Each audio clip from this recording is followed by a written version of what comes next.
to the next episode of the Voidcast. We're still here, I guess. So, here comes episode 4. I'm Rick, as usual, and I'm here with Devin. You were 4 hours late today, Rick. I didn't appreciate that. I had a lot of stuff going on. Had a lot of balls in the air. I doubt it. I'm assuming you just didn't wake up on time. And I feel like that's probably what it was. Yes. God damn it. I knew it. You better set your alarm. The important thing is we're here now. Oh, I set the alarm. I snoozed it like 10 times this morning. God. Easily 10 times. But what's important is we're here now. We're recording the cast. The intro music had a real nice fade out today. Did you get it right this time? Yeah, fade out's correct. So every week, getting a little better. Steady improvements. Steady improvement over time. Very small but steady. We're going to be able to look back on these episodes as like a timeline of my Audacity prowess. Because every episode, something changes to make it a little bit better. Yep. So I think by episode 10, we should have a fully functioning podcast that sounds reliably Episode 10, good. I'm going to go for 25, for being real. Let's give us some wiggle room here. We don't want to sell ourselves, up too much. Oh, no. Of course not. We don't want to get into that. So what have you been up to, Devin? Been watching some anime, as I do. You do watch a lot of anime. School and video games. It's the gist of my life every week. I meant to start a fresh anime this week, but what I ended up doing instead was rewatching One Punch Man. Well, I can't fault you for that. It's not a bad anime to rewatch. No, it's not. But I did have intentions of hopping back on the Dagashi Kashi train. Did not happen. I saw episode 2 downloaded. Okay.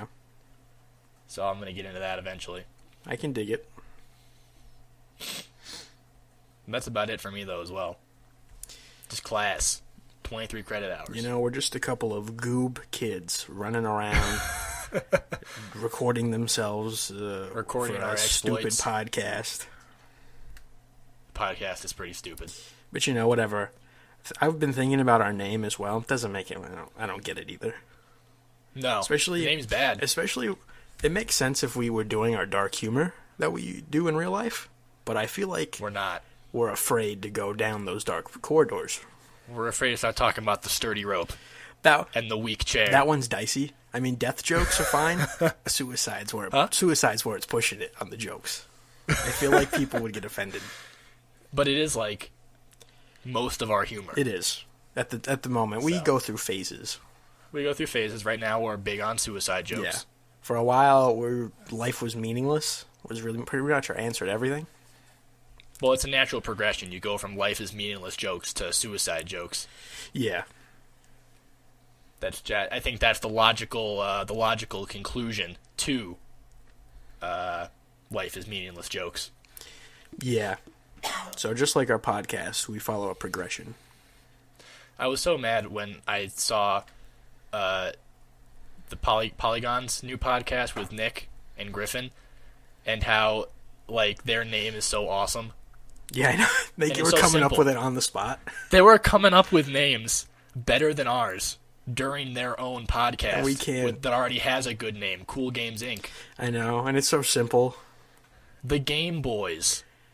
Definitely recommend that podcast as well. The Nintendo Game Boys. Oh, my God. But with a capital S at the end. With a capital S so everyone knows. Oh. And here we are. I was really sold on the Voidcast at first. Yeah. Now I'm less sold on it than I was before. Yeah. There might be a rebranding at some point. But then we gotta pay. We gotta contract the artist again to redo all our banners and stuff. That's gonna be a whole thing. Yeah, but it might be worth it. I mean, I think we ride out the Voidcast. Unless we come up with something just amazing. So one of us has some kind of epiphany. I doubt it. And wakes up with a dank podcast name. we gotta ride out the Voidcast. We paid like $30 for this artwork. When I wake up with ideas, Rick, they're not podcast related. I promise you that. We'll see what we can do. Yeah. So, what are we even doing? Let's go into news. Yes. Let's go into the news, which is different than diving into the news. Well, I'm going to dive in. We're going into the news. Just plain. We're going into the news. I'm not saying dive in anymore. I say it too much. Yeah. We're going into the news, and we're starting off with the Final Fantasy 15 conference that was announced. Oh, yes. Which is exciting for me. I don't know if it's exciting for you, necessarily. I'm probably going to play Final Fantasy 15, but it all depends. Now that the 7 remake has been confirmed to be an absolutely botched job, 15 is all I have. It's all I have to hope for in the world. Yeah. So, if 15 doesn't deliver, I don't know what I'm gonna do for my JRPG boys road trip fix. But this comes to us from just the Square Enix Press Center, I guess, is where the announcement came from. It's going to be March 23rd? Yes, I believe so. March 23rd. Here's the interesting part. Hosted by Tim Geddes, Greg Miller. The Kinda Funny Boys. Combo. The Kinda Funny Boys. Which is interesting. I get why they picked Tim. Because Tim has always been a Final Fantasy lad. Yeah, he's a Final Fantasy fiend. Greg, not so much, though. No, not at all. But Greg is a good host, though. Yeah. I suppose. And I was listening to them talk about this a little bit, and Greg said that, I don't remember if he said this was his thoughts or if it was what Square Enix told him when they were going back and forth, but he said that Tim kind of represents the hardcore player, and Greg is kind of the Final Fantasy casual boy. Which they want for 15. So right, they're trying to show that anybody can jump into this game, even though it's the 15th Final Fantasy, and still have a real good road trip with the boys. Literally. A great road trip with the boys. With the lads. I would have liked to have seen Colin involved in some way, but that's mostly my bias because his second favorite Final Fantasy is Final Fantasy IX, which is my favorite Final Fantasy of all time. Yeah. Which nobody seems to like. Nobody understands that 9 is the penultimate Final Fantasy. It is everything Final Fantasy was ever supposed to be. I've only played some of 3, so when they're talking casual, that's pretty much 3 is not a bad one. 3 is not a bad one to play. I liked how that one still just was like your Warriors of Light. Get out there, you know what I'm saying? Yeah. Find the crystals. I'm more of a Kingdom Hearts boy. Don't even get me started on Kingdom Hearts. Square botched that franchise big time. They did. A fucking card-based combat. Are you kidding me? Yeah. Making all your filler titles on the fucking Game Boy. Yeah, for over like a decade. You're making an action RPG on a Game Boy. Yeah. Who let that idea make it to production? Who? Some monster did. If you wanted to turn Kingdom Hearts into a traditional turn-based RPG for the filler games, okay, fine. That could have been cheeky. Put it on the Game Boy. But when you try to maintain the real-time combat that Kingdom Hearts is known for, and then you make it more complicated by adding trading cards. If you play the the PS3 version, oh boy, it's like the 3D world of the regular Kingdom Hearts, but it's still the card-based combat. It's real weird. They kept the card-based combat? Oh, they kept it. But I thought that I had read, maybe I'm completely making this up, but I thought that I had read somewhere that when they ported the card-based games to PS3 and stuff and made them 3D, that they cut the card combat. Well, it's... Am I making that up? It's a little bit different. It is more action RPG. but it's still, the basics are still there. But the cards are still there. Also, it's pretty Okay. janky worlds. Like, they're real small because they just try to make a 1-to-1 scale. Yeah. I try to play it for like 30 minutes. I'm like, no, I can't do this. No. It's just I'm just gonna look up like a 10-minute YouTube video right before Kingdom Hearts 3 comes out that explains all the filler to me. Even then, we're not gonna understand it. No, I didn't understand Kingdom Hearts when it was just 1 and 2. The plot still made no sense. I replayed Kingdom Hearts 1, and it made a little bit more sense to me. But I know by 2, it's just ruined. They just destroyed it. Yeah. 1 was kind of, it's a self-contained story in its own way. It's definitely set up for a sequel, but compared to 2, it was much more contained. Their loose ends were tied up much more so in 1. Yeah, and there's really, than in... It doesn't tie up everything. There's like a massive thing not tied up at all, but... In 1? Yeah.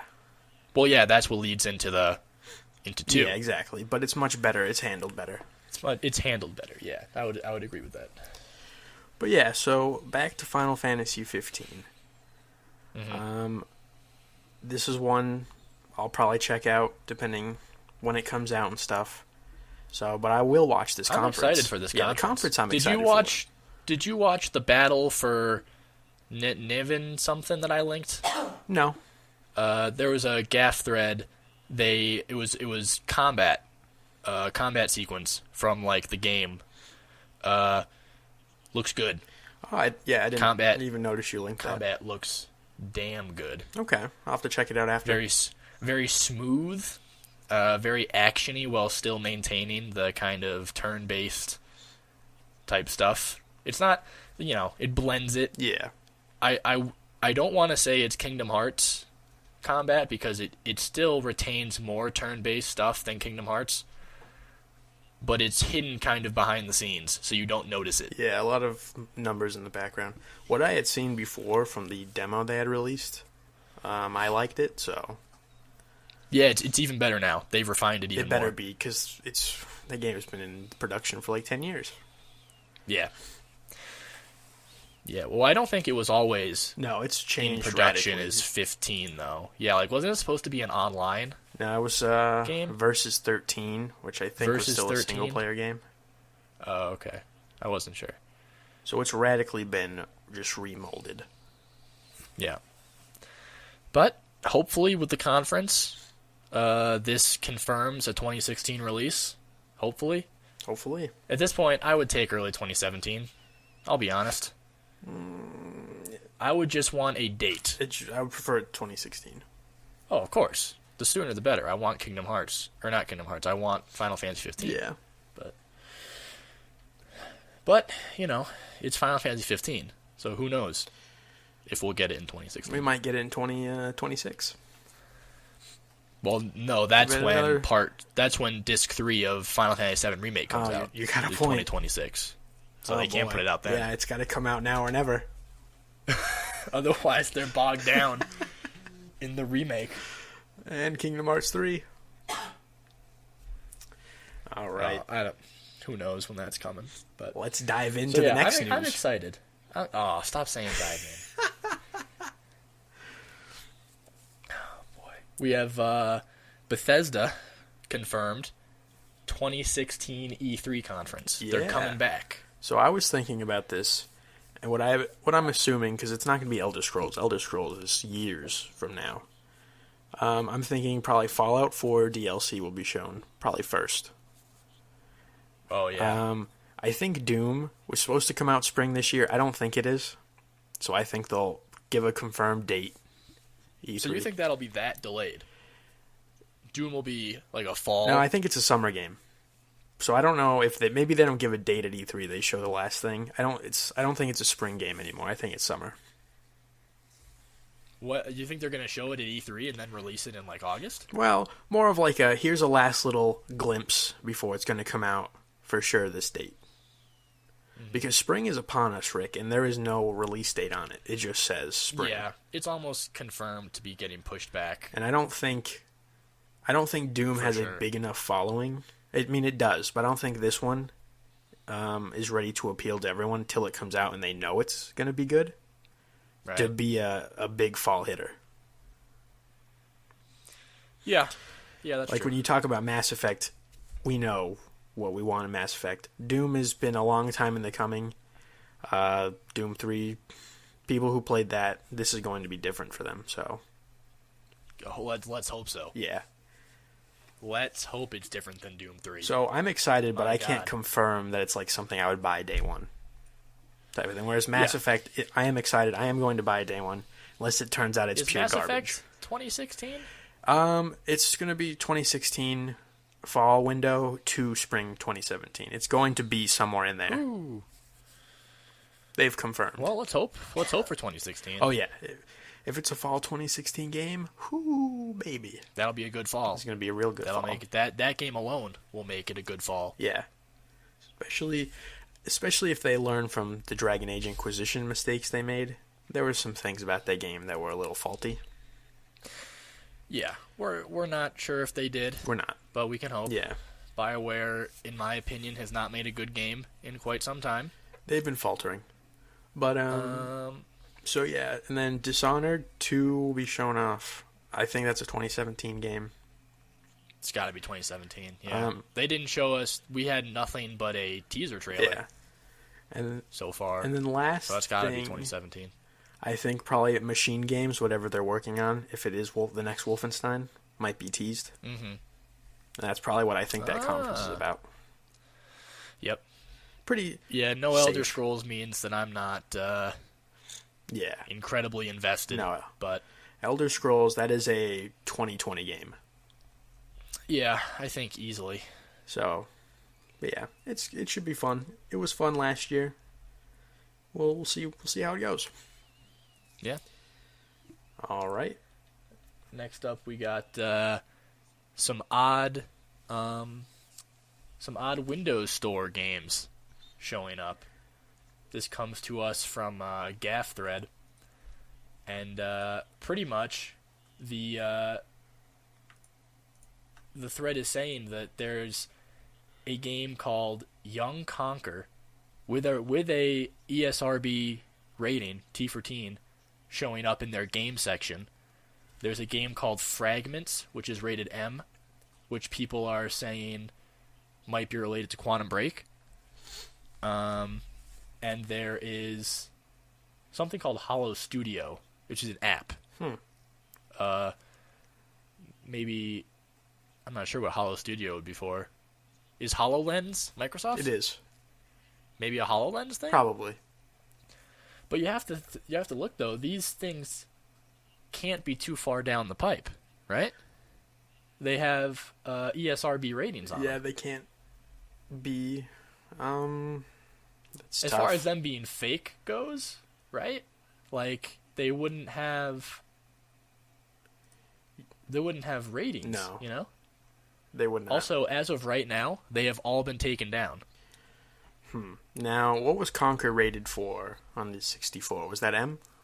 It was M, but you have to also remember that was kind of a different time. It was, yeah. And also a different system. Yeah.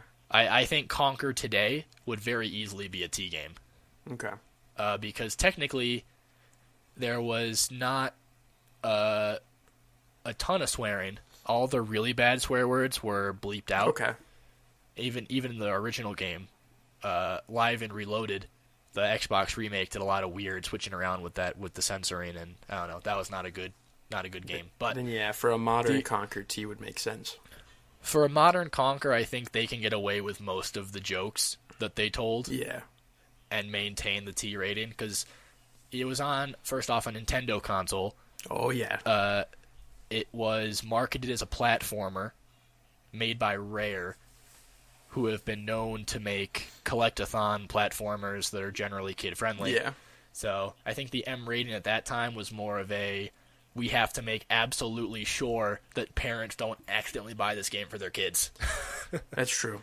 Which I'm sure it still happens. Oh, of course. So I think, especially if it's a digital release, in this day and age, a T rating is much more appropriate for a game like Conquer. Yeah, so This is also assuming it's an actual Conquer game, and not something completely a different. Project Spark Oh God. thing, which is what Conquer was before. That was the worst. I still have nightmares and wake up screaming when I remember the Conquer reveal for Project Spark. That was the worst day of my life. Yeah. That was the day I lost faith in Microsoft entirely. That was the day. Okay, so yeah, if they have ratings, you would have to assume they're pretty close. But yeah, it's hard to say. Here's something interesting that I'm actually just kind of skimming through the most recent posts on this thread because I wasn't really keeping up on it. There was an Instagram post from a prominent voice actor who is in Warner Brothers Studios, and the caption is voiceover work for a top super secret squirrel video game project. Oh, okay.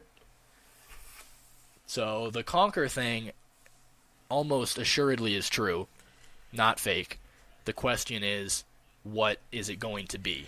Now, on another thing, are we assuming this is made by Rare still? Because they are working on a game. I would almost have to say no. Okay, that's what I'm because thinking. they're working on Sea of Thieves. And Sea of Thieves, the way they're marketing it, is supposed to be this big online pirate game. Right. So I'm kind of excited for Sea of Thieves. Honestly, I fucking love pirates. I'm not at all. I'm tentatively hopeful. Sure. I like the art. That's really all I can say. So okay, so yeah, if it's not being made by Rare, that's interesting. I don't have any confirmation on this. Yeah, but just the idea worth tossing back and forth. No, this is something different. I don't have any confirmation on this, but the Gaff thread is saying that Project Spark development was canceled. Oh. A while back. They're done with Project Spark. They're not making new stuff for it. I can't confirm that. This is just something I read as I was glancing just now. But if that's true, that's very exciting. Because I don't want Project Spark Conquer. I want real-ass Conquer. I want... Don't we all? A nice, already built-for-me platformer that I don't have to make myself in their shitty level editor. Yep. I never actually played Project Spark. I just didn't really do it for me. On principle. Wouldn't do it. So yeah, these are interesting rumors. Yep. I'm excited now that I've read the most recent posts. Yeah. Time will tell. A little more excited than I was. Time will tell. E3 is going to be a real interesting time for Microsoft, I think. E3 is always interesting for me. Well, true. Just to see. But this one particularly interesting, I think, thanks to these rumors. Yeah. Next up, we have kind of disappointing news for me. Layers of Fear approaching full release. It's confirmed 1080p, 30 FPS on consoles, Xbox One and PS4, I believe. And the dev was quoted as saying they locked it at 30 FPS to maintain the movie-like feeling and pacing of the game. Oh, good. Just say the consoles can't handle 60 FPS. Just say you made a creative decision to prioritize visual fidelity over smooth gameplay. I will respect your game a million times more if you just say that instead of this was a decision we made for artistic purposes. Yeah. Because I know for a fact if the consoles could do 60, you'd have it at 60. Yep. They can't. Is it because this is coming out to PC? It's been on PC for quite some time in early access. Okay. I haven't played it because I've been wanting... This is a game I'm very interested in. I've been wanting to wait for the full release. Because it looks really cool. And I don't want to have the full experience tainted for me by whatever bugs or incomplete things might be in the early access version. Okay. But it's coming up quick. So I guess, it doesn't affect me in the sense that I'm playing it on PC. Mm-hmm. So I'm going to have 60 frames no matter what. Yeah. It just annoys me when devs are like, 30 FPS is not... It's not because the consoles are underpowered. It's just we think it looks better. Mm-hmm. It's like, you don't think it looks better. Don't lie to me. Yeah, it's a salty thing that they tend to say a lot. So that's a little disappointing for console players because the game's not particularly graphically intensive, I don't think. Mm-hmm. I haven't seen as far as ultra settings go, on Steam it recommends a 660 Ti, which is a pretty old graphics card. Okay. So I feel like the PS4 maybe could have pushed a little higher than 30. But maybe for the sake of parity, yeah, just locked it at steady 30 to be with the Xbox. I don't know. Don't have confirmation on that, but that's usually definitely how it goes. A trend. It's a trend, certainly, with multi-plat games. Yeah. So, Yep. kind of disappointing, but the game still looks to be a really great horror title. One that I'll be picking up. Okay. I haven't really looked into it. So it's coming out, so which is good. horror is not really my thing. See, horror is my only thing. So when I see a good horror game, I keep an eye on it. I understand. I've been monitoring Layers of Fear for a while, and it's pretty cheap too. At least on Steam, it's like $13. Oh wow! And yeah, I've been tempted to just impulse buy it numerous times, but I've kept. Is that a early access price? Is it going to go up once it full releases? I don't know. Have not seen any threads or anything about that. Okay. So I mean, if it stays at 13, it comes out in a couple weeks, like February, I think, at some point. February, oh boy. Yeah, add it to the list of February games. Jesus. that we have to play. It's too much? Layers of Fear will be released the final version on February 16th. The same day as Street Fighter V. Oh, you ain't playing that. No, I'm probably not going to play it right away. I'll pick it up maybe in April, or when you're playing Uncharted 4. I'll play some Layers of Fear. That's fair. That is fair, my last boy. news topic. Oh, this is definitely something. This is something that I'm about to pop off on, something I'm real hot about. Vita PSN issues with the latest patch 3.57. Yes. Yes, 3.57. Now this has died down since, because this came out on the 26th, and yesterday was fine. It's a bit old news.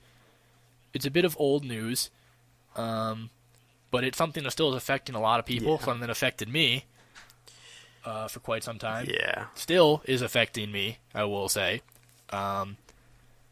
So the gist of it is the latest stability patch, what they called it, which essentially means we think some people might be pirating PSP games on their Vitas, so we pushed this patch out too fast to try and prevent that from happening. And the result of that is people's Vita batteries are draining much faster than they used to, some as quickly as 3 to 6 hours in sleep mode, which usually in sleep mode, a full battery charge in sleep mode the entire time lasts about, for me, sometimes a week.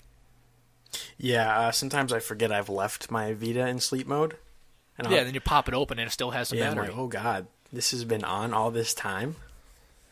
So that's a thing. But the more pressing issue, for me at least, was that the Vita could not access the store. Yeah. It couldn't access PSN, period. So what would happen is, if you had accidentally signed yourself out for whatever reason, you could not play your downloadable games. Which, And I say that because Sony customer service throughout this whole debacle was telling people to sign out of PSN and to restore their system which only made to factory things worse. settings. Made things much worse, because at least if you were signed in, you remained signed in. It didn't sign you out, even though you couldn't necessarily connect to PSN via the Vita. Yeah. You were signed in, so you could still, most people were being able to push downloads from the web store to their Vita, and that was working. Yeah, it worked for me. That did work for me as well. I unfortunately was one of the people who had signed out Oh. of their PSN in an attempt to rebuild the database or something, and that was supposed to fix it. Made things much worse. Eventually, I don't know how I was able to do it, but eventually I was able to, just through spamming sign in. I got through somehow and got back into my PSN account. Still could not use the store, but I was able to push the download from the web store to my Vita and get Digimon Cyber Sleuth. Yeah, for me yesterday, for a little bit, the store was working, so I was like, okay. I just downloaded everything I needed at the moment. It's like, all right, here we go. Now we're just going to ride it out, because the next Vita game's not coming for a while. Yeah, for a long time. I think my next Vita purchase will probably be Darkest Dungeon, whenever that comes out. Mine will probably be Axiom Verge, whenever that comes out. Axiom... I don't know. I already have it on PC, and I'm probably going to beat it before it comes out. Darkest Dungeon has a lot of replay value, so I do own it on Steam, but I'll certainly start up an on-the-go estate. I understand. For those long, lonely drives. So, most people probably already updated their Vita, but yeah, this is an issue that's been happening for a lot of people.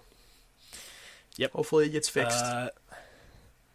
This whole experience really... This conversation will extend into our main topic, but it really showed me how spoiled I am with Steam. Oh yeah, I bitch about Steam a lot for their issues, but they don't even come close to the issues that console players have to deal with PSN and Xbox Marketplace. Oh yeah, they're garbage, both of them. Terrible services all around. I can't believe there hasn't been more outcry about this. Yeah. It's just kind of something that you just eventually accept and roll over and archaic. Oh my. All right. So, on that note, do you want to get into our first impressions for Digimon Cyber Sleuth? Yeah. All right. Yeah, let's jump into that. So, we both bought the game yesterday.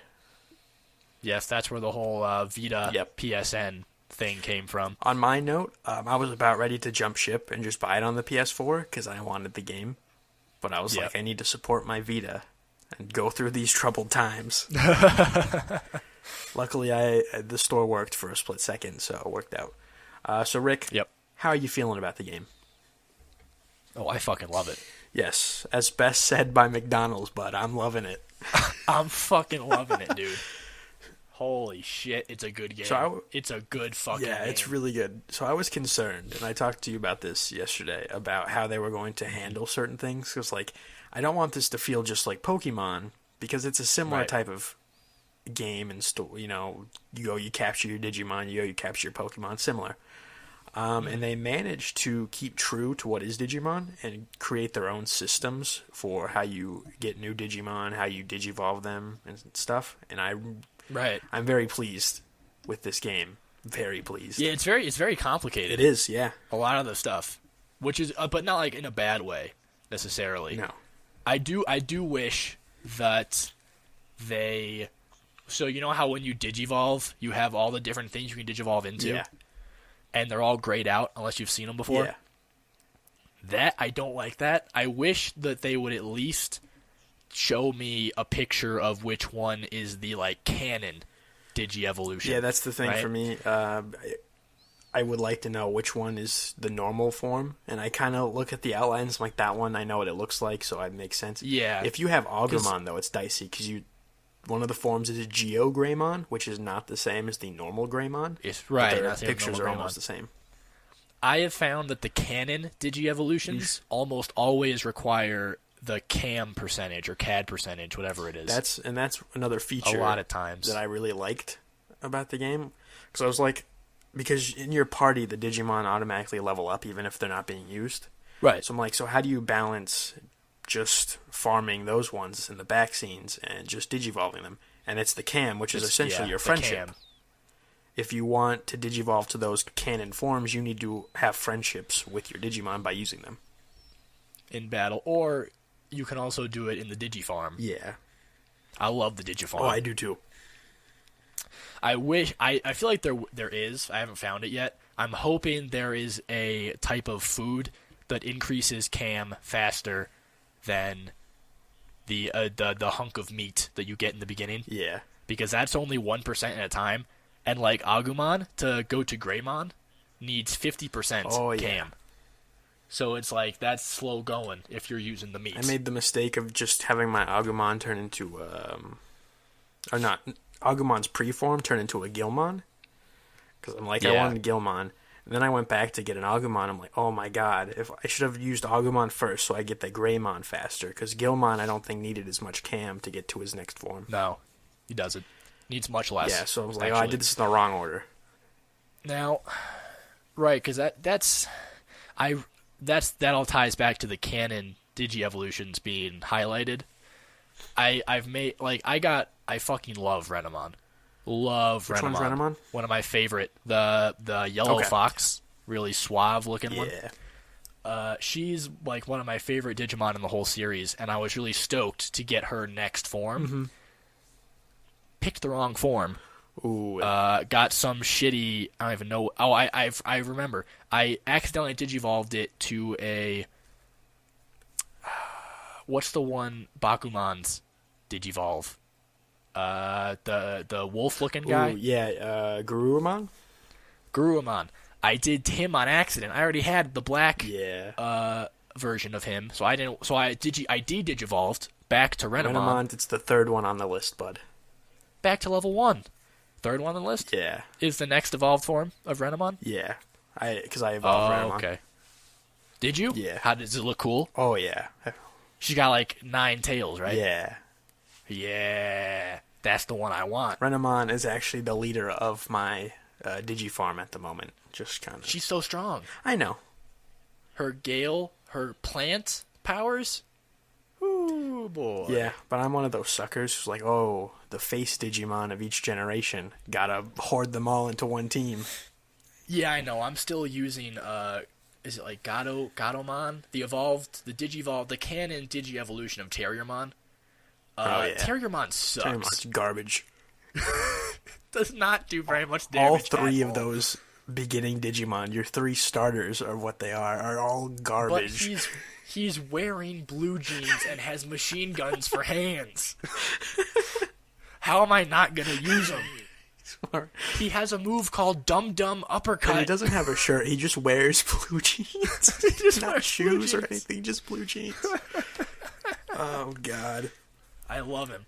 I love him so much. So yeah, right now my party is my active battle party is Gobamon, Renamon, because now she's level 1 again because I de-digivolved, digi-evolutioned.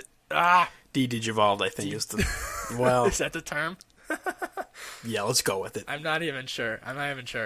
But yeah, she was like level 20 when I digivolved her. Brought her back because I fucked up. Now she's level 1 again. I gotta farm her back up. Yeah. I'm pissed. How much CAD did you need to get her digivolved form, her canon one? Any? I don't remember. I'll have to check. Yeah, I can let you know. Third one down, though? Yes. I'll double check for that for you, but I'm pretty sure it's because I just did that. Okay. Now, how far in the story do you think you are? Like, what chapter? I'm a good way into chapter 3. Okay, so I, being curious, was like, how many chapters do you think the game is, Rick? I mean, I'm on chapter 3, and as far as main story plot goes, nothing's really happened. Yeah. So I'm gonna say 10. See, I was with you right there. I'm saying somewhere between 9 and 12 chapters. So I looked it up. Yeah. 20 chapters. Oh boy. Yeah. I'm like, oh, okay. This is gonna be a whole thing, isn't it? It is going to, yeah. But I love it. So. Yeah, I mean, I'm not mad about it. More Digimon is not something I'm gonna be salty about. This is really the Digimon game I've wanted since I played Digimon World 3. It's like a perfect blend of Digimon, Persona, Pokemon. Yeah. Like, it blends it all together into this game. The only thing that I can't say too much yet. Like I said, only on chapter 3. So far, the story is pretty lackluster. Yeah, well, now that I know there's 20 chapters, I feel like we're really in the early. Yeah, I feel like something's gonna go down. Right now, we're just those basic cyber sleuths. We're just solving a few crimes here and there. Yeah. And then the main story is going to come into play. But yeah, I'm very excited. I've been playing a lot. Very excited to keep playing it. I got Patamon. Ooh, okay. Today. I love Patamon. Patamon's a little bit of a baby, but you know. You Well, do you. yeah, but her evolved form, the angel. Yeah. Doesn't make much sense, but I like what it's it. Called. It doesn't make a whole lot of sense. I feel like Patamon is like the Magikarp of the Digimon universe. Like, Patamon sucks. Real cute. Adorable Digimon, but sucks. Yep. But then she digivolves, and then she becomes this badass Angelmon thing. Into like a human angel. Yeah. It's awesome. Oh, Digimon. So yeah, as far as Digimon games go, if you're into Digimon, you're going to love this game. If you're into JRPGs, it's pretty good JRPG. Oh yeah, as far as this is a damn good JRPG. So if you're a fan of either... I shit on the story, but compared to most JRPGs, yeah, the story's fine. Oh yeah, no, it's just JRPGs are not generally known for their their engaging narratives a lot of the time, especially like the anime. Yeah. You know, those type of JRPGs. So if you're a fan of either Digimon or JRPG, you're probably going to have a good time. And if you're a fan of both like us, you're going to love it. Yeah. The one thing I will say, besides the story, which I can't really knock on yet, I'm going to give it an L in the sense that the female character designs are ridiculous. Yeah, which that's something I would like to get into next time. You want to talk about that next week? Yeah, once we really dive into it deeper. Dive into it next week. So we'll give you a nice little teaser. The female designs are a little silly. Yeah, also we're talking about the game in depth next week. Teaser. Yeah, next week after we've played a lot more of it, certainly. Hopefully beaten it. Hopefully. But with 20 chapters, yeah. Oh, yeah. I'm going to give it my best effort. Next week's probably going to be a spoiler cast, Digimon. Yeah, oh, yeah, absolutely. We're going to go into the story big time. So, yeah, we'll talk about that more next week, but it's a decent knock on the game. It takes me out of the story a lot of times. So, yeah, Digimon, 2 thumbs up. Absolutely. Still 2 thumbs up, for sure. Loving it. Oh, yeah. So that's our first impressions. Now, Rick, you ready to dive right into the topic? Now that you pointed out that you say dive in a lot, I'm just going to troll you. Yeah, let's go. Let's move into the physical versus digital games. Yep. So this main topic for the cast of this week. This plays into you a little bit. And a particularly relevant topic, considering the events of this week's purchases that I had to make. Funny how that worked out. Yeah. I mean, in a sense, it gave us a lot more to discuss. But on the other hand, I was super salty for like 2 days straight. So, let's kick it off. Yeah. I hate digital games. Okay. I hate them. All right. I cannot stand buying games digitally. Prior to recently, did you hate them still? Yes. Okay. Not the whole Digimon debacle of PSN really salted the wound, but I have never liked digital games ever. Even on I know I'm a PC player, so obviously the vast majority of my games physical PC digital. Games died quite a time ago. Don't really exist anymore. I long for those days to come back. It's just this but buying games digitally on Steam with PCs has never been an issue. Yeah. Steam is excellent for digital games. Steam is a preference thing. I would like physical copies of my computer games. However, I have not had any issues buying digitally. We move into the console space, it's a whole different can of worms for me because Digimon is the most recent example, but it is not the first time I have had issues with the console ecosystem in terms of digital purchases. The first big issue I have with digital purchases on consoles is there is no discount given. They are retail price, which is ridiculous. Yeah. The next big issue I have is consoles, I've found, limit your ability to download. In which way? Their Wi-Fi cards are pieces of shit. Okay, yeah. So when I try and download something that would take, maybe an hour from Steam on my Xbox, it will take easily double that, probably more. On a similar note, because storage space as well. Yeah, true. Garbage. If I ever somehow fill up the terabyte hard drive that, by the way, cost me $50, I can go spend another $50 and get another terabyte. With the Xbox does accept external hard drives, as far as I know. Yeah, right? I believe the PS4 does as well. But external hard drives are, first off, slow, Yes. unless you spend the extra money to get USB 3.0. Yep. And they're more expensive. Yep. The fact that I cannot pop open my Xbox and put in a larger drive. Now, technically on the is PS4, ridiculous. you can pop it open and do it.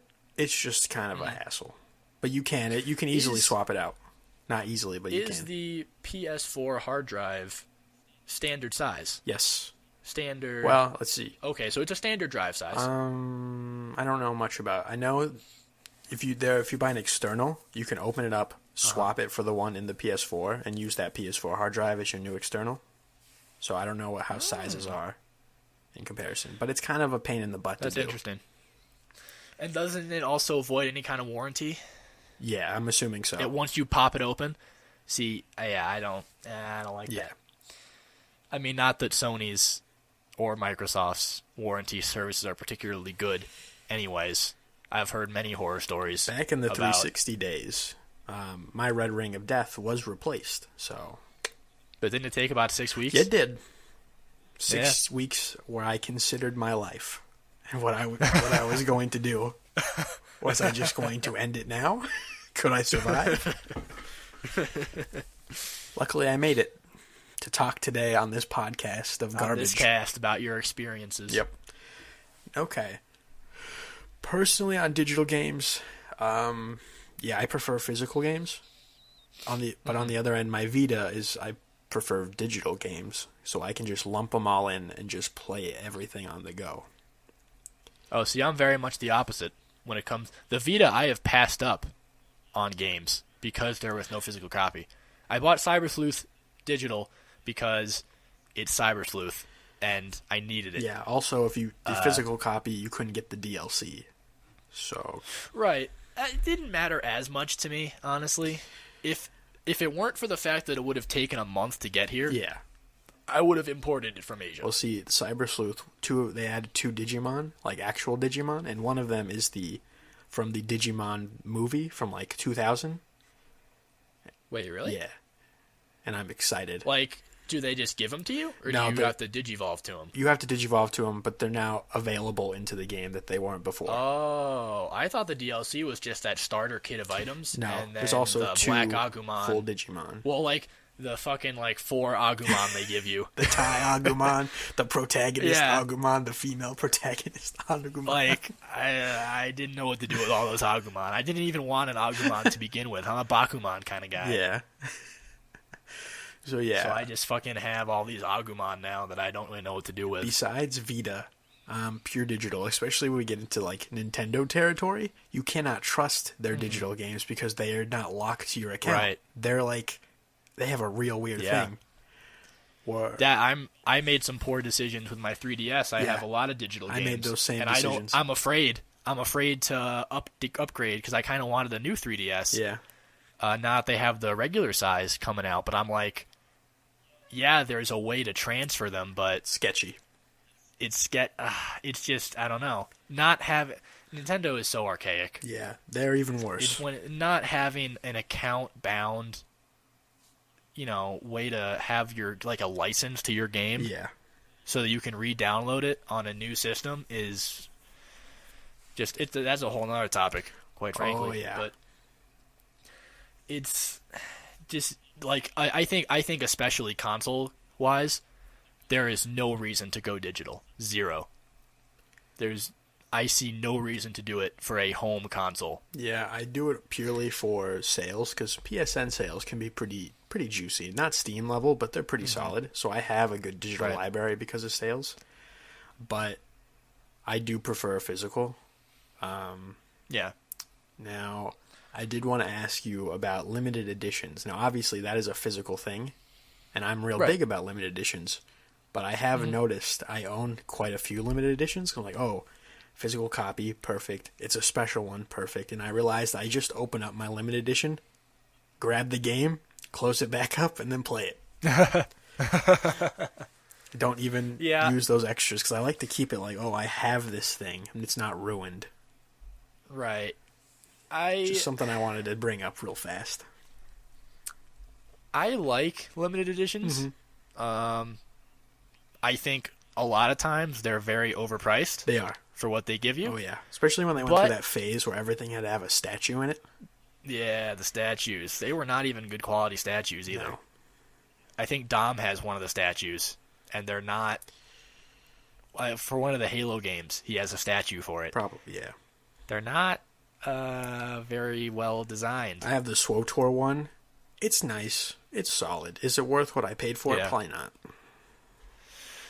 Yeah, so on the one hand, they are overpriced for what you get. Yeah. But on the other hand, they're for enthusiasts of the game.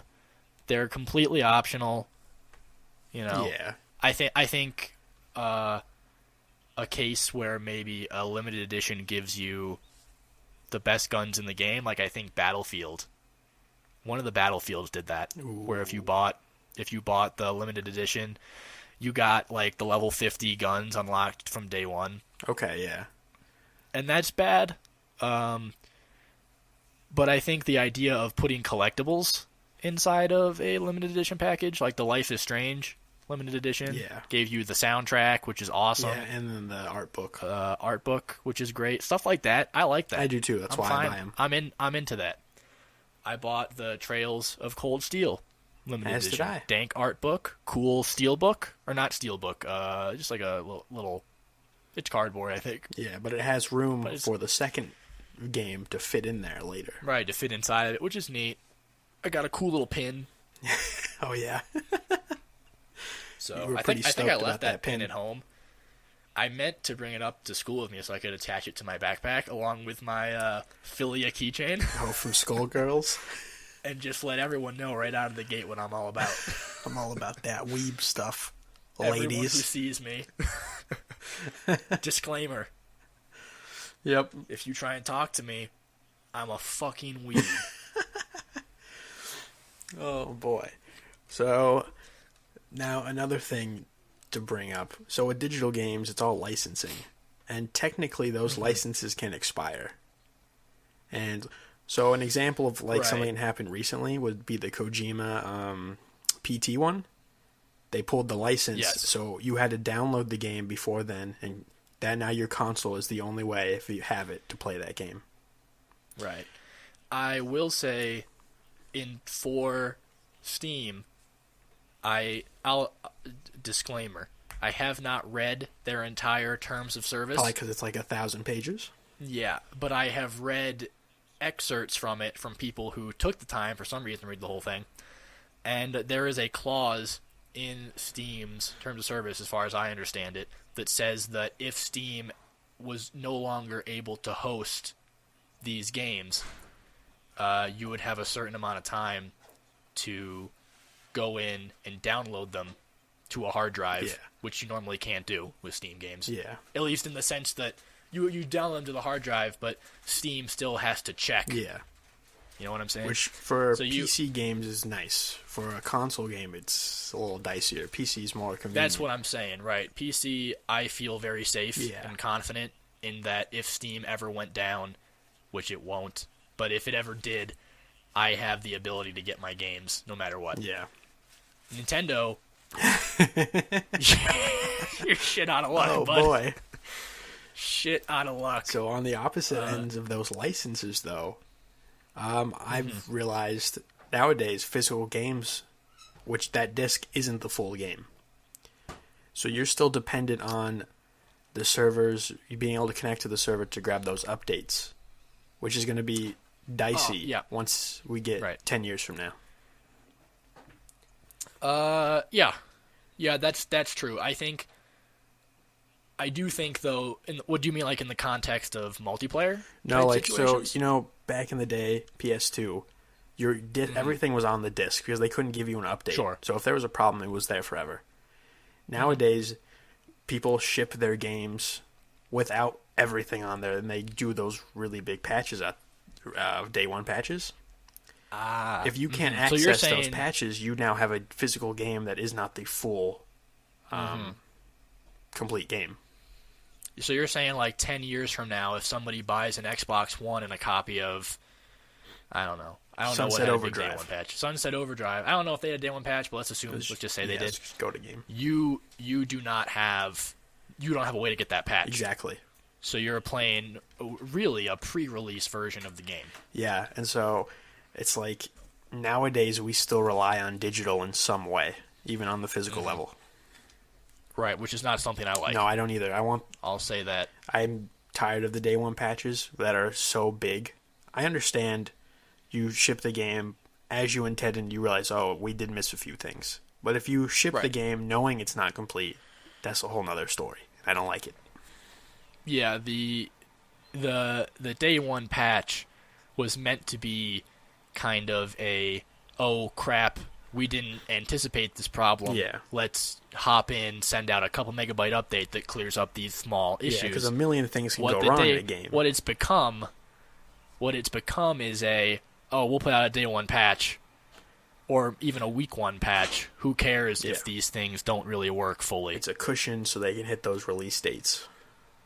Yeah. And so... Yeah, because when you think about it, a game goes gold, right? Mm-hmm. Goes into production a few months before release. Yeah. So essentially that day one patch, when you put it in those terms, gives the devs another month or two to work out all the kinks. Mm-hmm. And those worked out kinks aren't going to be on the disc. Nope. So it's not good. Yeah. I don't care for that. And that's the name of the game now with the digital because for right releases now, and things like that. We have people who are just collectors of classic games, and they can do that because it's going to work as they were printed. But for the future, you want to go collect PS4 stuff for some reason. You might not be able to download those updates, and now you just have a bunch of pre-completed games. Games that don't really work as they're intended. Yeah. Do you think the digital kind of rise with the new consoles has affected the current state of classic game collecting? Because little backstory, classic games currently and consoles, NES, SNES, N64, Genesis, things like that, their prices are the highest they've ever been. Yeah, I know. I wanted a Super Nintendo. Yeah, I know, but what a mistake. That's the most expensive one, I think. Yeah, I know. Is as far as popular games, getting a hold of popular games goes. $80 for games, like, oh. Right. There has never been a worse time to get into classic game collecting. Yeah, because now it's, I would say, it did change it, because now if you're going to collect those, it's just for the novelty of owning them. If you need to play those games, a lot of them have been re-released. Like, if you have a Wii U, you can play a lot of the classics on the Wii U now. Yeah. So it's just the pure novelty of having the original. And I think that did give rise. And I think that does, in a sense, drive the price up. Because now it's, if you're selling a physical copy of Super Metroid, let's say, you know that the people interested in that purchase are more interested in the idea of owning a copy of Super Metroid than playing the game Super Metroid. Yeah, because you can get the game... 9 times out of 10, they've played and beaten Super Metroid many a time. Oh, yeah. They probably own Super Metroid on another console or on their PC through an emulator or something, but they want that physical item, which I think plays into the increased prices. Yeah, and it's pretty rough. You would think... Oh, it's real rough. You'd think the release of the game in a more accessible format would drive the price of those cartridges down, but in fact, it's done the opposite. Yeah, just the novelty of it all. It's depressing because I do like the idea of owning a SNES or an N. I have an N64. Yeah, but I don't really have any of the real greats for that system. Too young to know because they're too expensive. Yeah. I think I sold probably Mario 64 and Smash Brothers and games like that, like at a garage sale, probably. Oh boy, that's rough. Like a couple bucks a game. Yeah, I know. I don't know where my N64 is, but I do have all of the games still, which is good. Oh, you have all the games? Yeah. Oh, that's good. So I have Super Mario. I rebought an N64 in my adult years, and I have a few of the greats. I have Paper Mario. Ooh. I have Pokemon Stadium. I have Banjo-Kazooie. But like, I'll probably never own the original Smash Brothers. Oh no. I'll probably never. I will never own Conker. Yeah, no. Because Conker is like $60, $80. Smash is like 50 or 60. So like, yeah. There's just I will never own all of the games that I would want to own physically for those. It's just not going to happen. Yeah. That just made me think of GameCube, because GameCube games are still pretty high up there, but that's because they haven't been re-released. Yeah. Most of those games pure to the GameCube. There's not really a good way to get GameCube games. Yeah, if I want to play... Besides PC emulation. If I want to play Chibi Robo, as I do, well, I already own the game, but I would have to buy it, and it'd still be like $40. It's kind of funny, too, because the GameCube itself as a system is like, you can get it for like $20 now. But if you want a game... No one wants the system. They just want the games. You just want the games. You're shelling out 50 or 60 for some of those. Yep. Like Thousand Year Door. Ooh, boy. When I sold my GameCube, I kept Thousand Year Door and Chibi Robo, because those were my favorite games. That's a good call on your part. Those are the expensive games. Yeah, I knew what I was doing. Especially Chibi Robo. It was like short printed. Yeah. Oh boy. There was something that just came up in my head, and I lost it. It was about this topic. Well, what happened? I got some good news to toss in here towards the end. Okay. Nate listened to 45 minutes of episode 2, and he's been pretty engaged, he said. Really? He said it's actually pretty good. Well, and episode 2... Episode 2 is garbage. It's not very good. Not a very good episode. What episode I think that was. That was the Life is Strange episode. Oh, okay.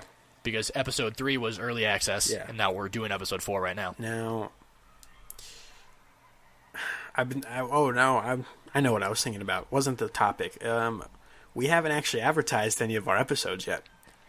No. And I was like, wait, we were going to do episode 5, but I just realized 5 is a spoiler cast about Digimon. Yes. So either we need to advertise this episode, or we have to advertise episode 6. I would say definitely episode 6, probably. Yeah. This episode's fine, personally. I think it's coming out okay so far. Yeah, but I think had I known this was going to be the one, I really would have upped the ante and dropped a lot of dark jokes. I feel like when we advertise, we want people to know what they're getting into.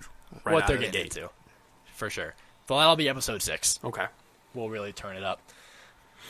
Is that is that the topic for today? Are we? Yeah. I've said pretty much everything I want to say about how much I hate digital games. Yep, so Rick, pure physical, no digital. Me, depends, varies, mostly physical. When available, I'll go full physical. That was another thing. The Witness, that's a game pure digital. How do you feel about that? Because, well, it goes in the indies. Indies are usually pure digital, but this is like a big, meaty $40 one.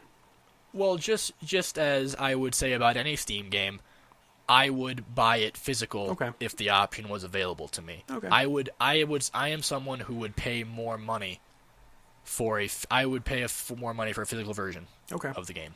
I mean, me as well. I bought Life is Strange limited edition because I wanted a physical version of a game that I loved. Ooh, I got a little something to talk about that I forgot about with the physical digital games. Anyone listening, just know we're trying to get in a better habit of rolling with things, so we're coming up with a lot of things on the spot. We're winging it. This is cash. We're a cash cast. We want to kick back. We don't want to be put your feet overly up. Formal. we're loosey-goosey over here. Fuck it. That's what I'm saying. Episode 25, I'm sure it'll roll off the tongue. But right now, it's like, oh yeah. We got that to say. Yeah, true. That's true. What do you got, Ricky? We'll get better at it over time. GameStop. Right? Okay. One of my biggest complaints that I said earlier that I forgot to elaborate on was the price is not, you have no price benefit to buying digital. No, and that comes down to a more political thing of you don't want to screw over your retailers yet. That's exactly what I was thinking, is that a company like GameStop right now, companies like Sony and Microsoft still need them to push hardware. Yeah. Not necessarily games per se, but they still need a brick and mortar store that specializes in selling their consoles. Yeah, more and more. But I think GameStop is really just hanging on just barely. Yeah, well, you can already see them moving into other spaces. I think we talked about this in an earlier podcast, maybe. Toys. Yep. And things like that. But right now, they've kind of got that grip on, okay, you need us to sell your hardware. Especially with pre-ordering. But I think that grip is loosening. Yeah, if you pre-order a console, that actually makes sense because you can pay it in pieces, especially if you're younger. Mm-hmm. Yeah. So yeah, I see what you're saying there. Well, also the PS4 was sold out for quite some time when it came out. Very difficult to get one for a long time. Yes, I think the day after the E3 conference, they went up for like a day or two, and your boy went right to GameStop. And I'm like, I need one of those. The Xbox is dead. The Xbox is dead. I'm jumping ship. My boy Don. He killed it. Don't have internet? Buy a 360, you fucking nerd. They made some artistic choices, Rick, to be always online and always have a Kinect. Oh, Don. I think he's over there running Zynga into the ground now or something. Yeah, probably. Good for him. Good for him. Living his dreams. But yeah, that's all I wanted to just pop in real quick. I think it's important we mention that the reason digital games are still so expensive, especially on consoles, is that the console boys still need GameStop, and I'm sure GameStop has said, like, if you offer these games on launch date at a discounted price for digital, we're fucking done. Yeah, and I mean, eventually it's going to happen. It's only a matter of time. They just need to be comfortable with cutting certain ties. Right. Sony and Microsoft certainly don't want to keep this tie with GameStop. No. But they're afraid. I don't know if afraid is the right word, but business-wise, they're not sure if it's a good move. Yeah, because when you think video games, at least here in America, you do think GameStop. GameStop. You can buy them anywhere and go to Target, but you think GameStop, especially when it comes to those consoles. And you go to GameStop and you pre-order one. So yeah, right now GameStop barely hanging on, but they're keeping them where you can't just discount digital games yet. Right. But it will certainly happen at some point. Yeah. And that'll be a good day. Hopefully I'm not dead by then. But death comes for us all. Very soon. True, that it does. Car accidents. Rick might have killed me for some not a good reason. Not a good reason at all. I think David's more likely to kill you. Easy pickings. Easy pickings. Kid's a savage. He watched him drop his pen, picked it up after he left, and just said, "Kid dropped his pen, easy pickings," and he kept it. Easy pickings. God. Monster. All right, I guess that wraps up the topic. Yep. And we got one new segment we would like to introduce today. Yep. Doing the Voidcast Book Club. Yeah, so what we're going to do... Stolen fresh from the library of defunct Kinda Funny Games ideas. Hey, man, other podcasts do this too. They always die. Podcast Beyond, when they got new leadership, tried this as well. And that also died. Did it die? They tried to do it with PS Plus games. But it died. But the first bad PS Plus month, it's gonna die. Yeah. So we're gonna do a book club, and at the beginning, the first cast of each month, one of us is going to pick 3 games, and then the other is going to pick 1, and that's the game we're going to play. And then at the last cast of each month, we're going to probably dive in real deep into how we feel about that game. Are we gonna do then February 24th or March 2nd? February 24th is when we will discuss, our book club. Okay. Yep. Okay. And so I picked the 3 games for this book club. And I went for a Metroidvania theme. Oh, I like that. So I'm going to start first game of the 3, Guacamelee.